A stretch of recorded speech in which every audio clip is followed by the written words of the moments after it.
ಕುಂಭರಾಶಿ ಕುಂಭಲಗ್ನ. ಕುಂಭರಾಶಿ ಕುಂಭಲಗ್ನದಲ್ಲಿರ್ತಕ್ಕಂಥವರಿಗೆ ಹೊಸತನವನ್ನು, ಹೊಸ ಬದುಕನ್ನು, ಹೊಸದಾಗಿ ಮಾಡುವ ಕೆಲಸಗಳನ್ನು ಏನು ಮಾಡಬೇಕಾದರೂ ಧೈರ್ಯವಾಗಿ ಒಂದು ಹೆಜ್ಜೆ ಮುಂದೆ ಹಾಕ್ತೀರಿ. ಆದರೆ ಗುರುವಿನ ಅನುಗ್ರಹ ಎಲ್ಲವೂ ಲಾಭ ಇದ್ದಂಗೆ ಇರುತ್ತೆ. ಆದರೆ ಕೆಲಸ ಆಗೋದು ಮಾತ್ರ ಸ್ವಲ್ಪ ವಿಳಂಬ ಆಗುತ್ತೆ. ಇದು ಎಲ್ಲಿವರೆಗೂ? ಮುಂದೆ ಬರ್ತಕ್ಕಂಥ 3 ತಿಂಗಳವರೆಗೂ ಮಾತ್ರ. ಈ 3 ತಿಂಗಳು ಕುಂಭರಾಶಿಯವರಿಗೆ ಭಾಳಷ್ಟು ಬೇಗನೆ ಎಲ್ಲ ಆಗಿ ಹೋಯಿತು, ಪರವಾಗಿಲ್ಲಪ್ಪ, ಕಾರ್ಯಸಿದ್ಧಿ. ಮೊನ್ನೆ ಅಂತೂ ಮದುವೆ ಪ್ರಯತ್ನ ಪಟ್ವಿ, ಆಗಲಿಲ್ಲ. ಈ ಸತಿ ಮದುವೆ ಅನುಕೂಲ ಆಗ್ತಾ ಇದೆ. ಹೆಣ್ಣು ಮನೆಗೆ ಬಂದಾಯಿತು, ನೋಡಿ ಆಯಿತು. ಮಧ್ಯದಲ್ಲಿ ಯಾರಾದರೂ ಒಬ್ಬ ಪುಣ್ಯಾತ್ಮ ಸಣ್ಣದಾಗಿ ಒಂದು ಫುಲ್ ಸ್ಟಾಪ್ ಇಟ್ಟಾಯಿತು. ಅಂದರೆ ಯೋಚನೆ ಮಾಡಿ, ಈ 3 ತಿಂಗಳು ಲಾಭ ಆದಂಗೂ ಇರುತ್ತೆ, ನಷ್ಟ ಆಗ್ತಾ ಇರುತ್ತೆ. ಆದರೆ ಈ 3 ತಿಂಗಳಲ್ಲಿರ್ತಕ್ಕಂಥ ಲಾಭ ನಷ್ಟಗಳೇನಿದೆ, ಆ ಏರಿಳಿತ ಏನಿದೆ, ಇದು ಪರ್ಮನೆಂಟ್ ಅಲ್ಲ. ಆದರೆ ಕುಂಭರಾಶಿ ಕುಂಭಲಗ್ನದಲ್ಲಿರ್ತಕ್ಕಂಥವರು ನೀಲಾಂಜನ ಸಮಾಭಾಸಂ ರವಿಪುತ್ರಂ ಯಮಾಗ್ರಜಂ ಛಾಯಾ ಮಾರ್ತಾಂಡ ಸಂಭೂತಂ ತನ್ನ ಮಾಮಿ ಶನೇಶ್ಚರಂ. ಶನೇಶ್ಚರನ ಶ್ರದ್ಧಾಭಕ್ತಿಯಾಗಿ ಪ್ರಾರ್ಥನೆ ಮಾಡ್ತಾ, ದೇವಿಯ ಔಪಾಸನೆ ಮಾಡ್ತಾ, ಸದಾಕಾಲ ನಮ್ರತೆಯಿಂದ ನಡ್ಕೊಳ್ತಾ, ಒಬ್ಬರಿಗೆ ಮೋಸವಿಲ್ಲದಂಥ ರೀತಿ ಭಗವಂತ ನಮಗೆ ಕೊಟ್ಟಷ್ಟು, ನನಗೇಂತ ಬಂದದ್ದಷ್ಟು, ಅದಷ್ಟು ನನಗಿದ್ದರೆ ಸಾಕು ಎಂಬತಕ್ಕಂಥ ಮನದಾಸೆಯಿಂದ ನೀವು ನಿಂತಿದ್ದೇ ಆದರೆ ಸಾಕಷ್ಟು ಲಾಭವನ್ನೇ ಗಳಿಸ್ತೀರಿ.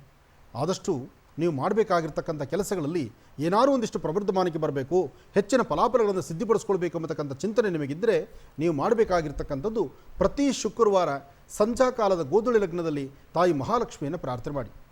ಲಕ್ಷ್ಮೀ ನಮಃ, ಮಹಾಲಕ್ಷ್ಮೀ ನಮಃ, ಸಿದ್ಧಲಕ್ಷ್ಮೀ ನಮಃ, ಮೋಕ್ಷಲಕ್ಷ್ಮೀ ನಮಃ, ಜಯಲಕ್ಷ್ಮೀ ನಮಃ, ಸರಸ್ವತೀ ನಮಃ, ಮಾತಾಚ ಅನ್ನಪೂರ್ಣಾಯೇ ನಮಃ.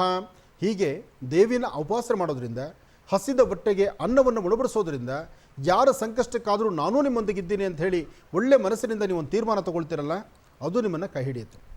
ಅಷ್ಟೇ ಅಲ್ಲದಿರ ಗೋ ಸಂರಕ್ಷಣೆ ಮಾಡ್ತಕ್ಕಂಥದ್ದು, ಪಶು ಪಕ್ಷಿ ಪ್ರಾಣಿಗಳ ಬಗ್ಗೆ ಚಿಂತನೆ ಮಾಡ್ತಕ್ಕಂಥದ್ದು, ಸುಂದರವಾದಂಥ ಪ್ರಕೃತಿ ಪರಿಸರದ ಬಗ್ಗೆ ಚಿಂತನೆ ಮಾಡ್ತಕ್ಕಂಥದ್ದು, ಗಿಡ ಮರಗಳಿಗೆ ನೀರುಣಿಸ್ತಕ್ಕಂಥದ್ದು, ಇಂತಹ ಕಾಯಕವನ್ನು ಮಾಡಿ.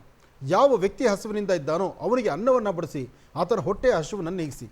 ಈ ಕಾಯಕವನ್ನು ಕುಂಭರಾಶಿಯವರು ಮಾಡಿದ್ರೆ ನಿಮ್ಮೊಳಗಿರುವಂಥ ಸಮಸ್ಯೆಗಳು ನಿಮಗೆ ಅರಿವಿಲ್ಲದಂಥ ರೀತಿ ಮಂಜಿನಗಡ್ಡೆ ಥರ ಎಲ್ಲವೂ ಕರಗುತ್ತೆ, ಹೆಚ್ಚಿನ ಫಲವನ್ನು ಸಿದ್ಧಪಡಿಸ್ಕೊಳ್ತೀರಿ.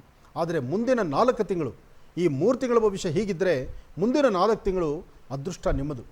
ಆರ್ಥಿಕ ಪರಿಸ್ಥಿತಿ, ವ್ಯವಹಾರ, ವ್ಯಾಪಾರ, ಉದ್ಯೋಗ ಎಲ್ಲ ಕ್ಷೇತ್ರಗಳಲ್ಲೂ ಮುಂದೆ ನಡೀತೀರಿ. ಆದರೆ ಅದರ ಮುಂದಿನ 3 ತಿಂಗಳು ಮಾತ್ರ ಸಮಸ್ಯೆ ಕಟ್ಟಿಟ್ಟು ಬುತ್ತಿ ಆಗುತ್ತೆ, ಬಹಳ ಎಚ್ಚರಿಕೆ ಬೇಕಾಗುತ್ತೆ.